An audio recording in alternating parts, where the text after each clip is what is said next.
Já aconteceu de você lembrar de um fato, de alguma coisa real que aconteceu no seu passado e de repente você sentir que fez algo imperdoável? Como se aquele momento definisse quem você é hoje? Isso pode ser o que a gente chama de toque de evento real.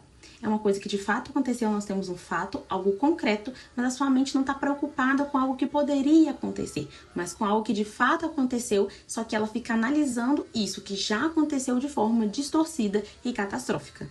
Então, no toque de evento real, o problema não é o que já aconteceu, mas é o significado, é a interpretação que a pessoa começa a dar para essa situação que já passou. A pessoa começa a se pressionar para reviver esse evento, para revisar, olhar detalhe por detalhe, buscando uma certeza que nunca chega, começando um processo até meio moralizador, né, de achar que foi uma má pessoa, que fez uma coisa muito pior do que talvez aconteceu de fato na época. Então, um exemplo para vocês entenderem como que funciona o toque real é que você pode ter vivenciado de fato uma discussão na sua vida.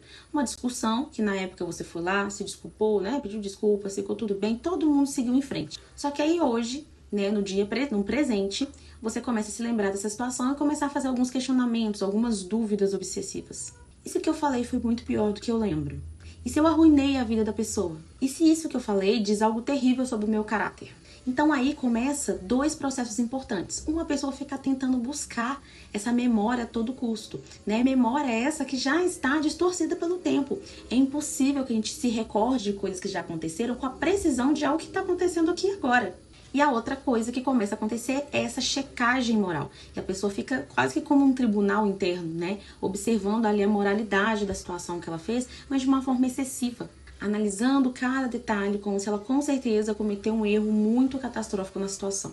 E o ponto aqui é que quanto mais você revisa, quanto mais você tenta buscar esses detalhes, essa memória, pior fica. Porque o toque, ele não quer saber da verdade, ele trabalha com a certeza, ele quer ter certezas absolutas. O problema é que isso é impossível. Um outro exemplo muito comum é uma pessoa que pode ter feito alguma coisa lá na adolescência, dentro do seu desenvolvimento humano, normal, comum, mas o toque pega essas informações, essas coisas que aconteceram, para fazer com que você se transforme numa pessoa eternamente culpada por aquele fato, sentindo muita vergonha, muita tristeza, revisando cada detalhe do que aconteceu para tentar se lembrar, reconstruir a cena, né? E isso vira um sofrimento, um ciclo eterno. Então a gente fala que o toque de evento real, ele sequestra o passado, né, para trazer para o presente. Ele transforma um erro que é um erro comum numa ameaça moral.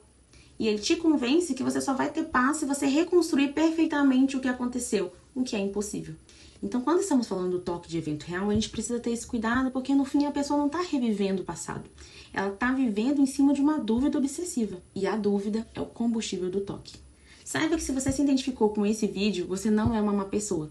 Você está preso tentando resolver uma coisa que não tem uma solução perfeita. E a melhor forma de lidar com isso, com esse toque, com qualquer outro subtipo, é com um tratamento adequado, que hoje é a terapia cognitiva comportamental mais o EPR, que é a exposição e prevenção de respostas. Se você quer saber mais sobre isso, se você quer fazer o seu tratamento de forma adequada, entre em contato conosco aqui do Amali. Nós somos um instituto de psicologia especializado em transtorno obsessivo compulsivo e estamos prontos para te dar todas as informações, te acolher e te ajudar nesse processo.